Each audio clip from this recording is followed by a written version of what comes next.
Welcome back to Story Time. Today we're going to be reading about a little caterpillar who lives on the dream tree.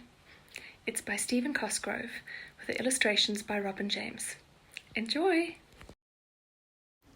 Have you ever gazed at a spreading apple tree and wondered how many kinds of life live within its branches?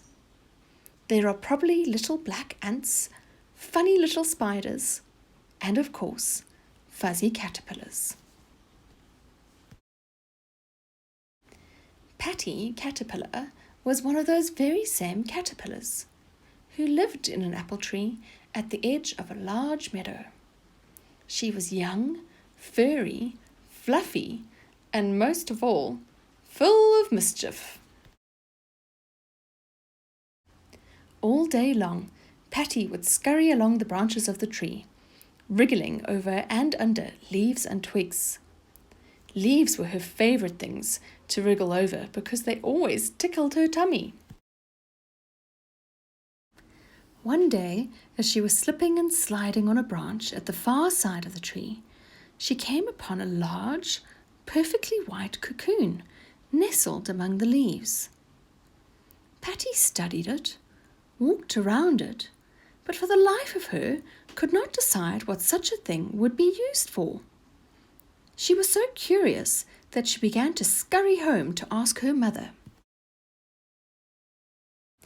As she wriggled and giggled her way along the main trunk of the tree, she caught sight of the most beautiful butterfly she had ever seen. My, thought Patty, how wonderful it would be to soar in the air like that. She moved closer to the edge of the branch and shouted, "Mr. Butterfly, how did you become such a beautiful butterfly?" The butterfly just floated along on the breeze and did not answer her. "Stuck-up old butterfly," muttered Patty. She then resumed her journey and soon came to her home, which was made of leaves. She slipped in the front door and up to her mother. "Mom, today, while playing on the far side of the tree, I came upon a white cocoon. What are they used for?"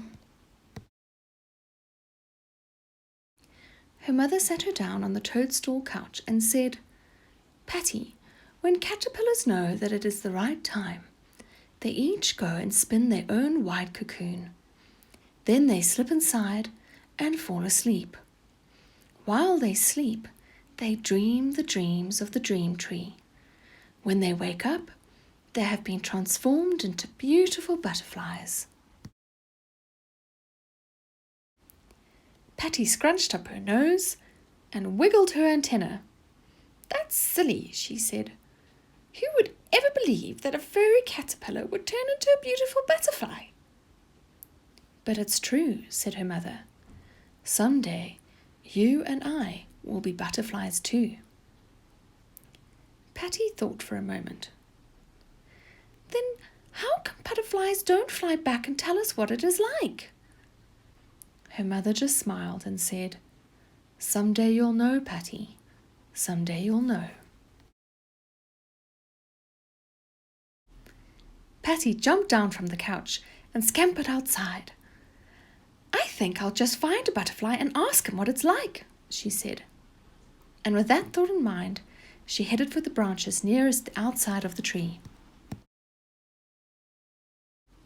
She waited and waited, and finally a large butterfly fluttered by. "Ahem," she said. "Mr. Butterfly, can you tell me exactly what it feels like to be a butterfly?" The butterfly gazed at Patty and smiled. Then, with a flip of his wings, he caught a passing breeze and floated majestically up and away. "Mr. Butterfly!" she shouted. "Why won't you tell me?" The butterfly from high above, just in a whisper like the breeze, said, "Someday you'll know. Someday you'll know." "Oh, darn," Patty said. "No Nobody will tell me. She turned and wandered over to her favourite twig and curled up.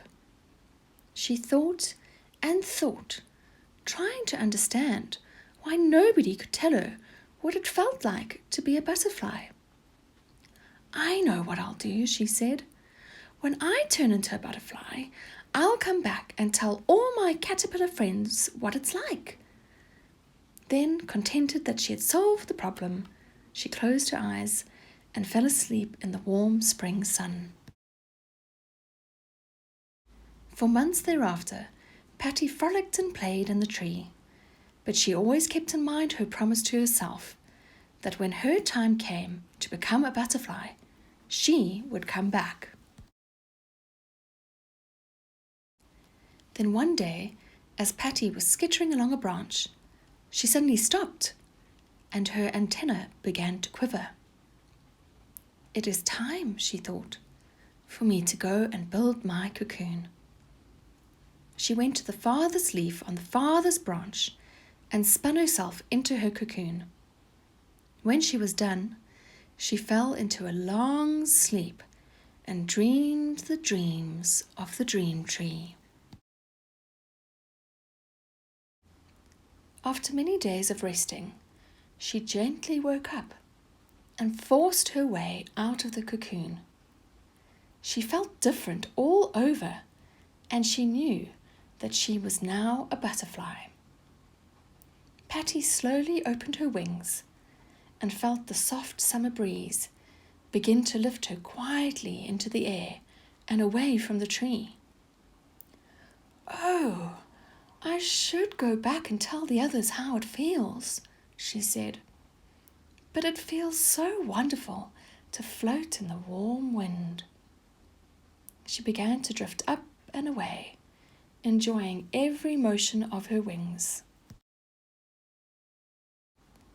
As she floated upwards, she could see a small caterpillar far below and heard him shout, "What does it feel like to be a butterfly?"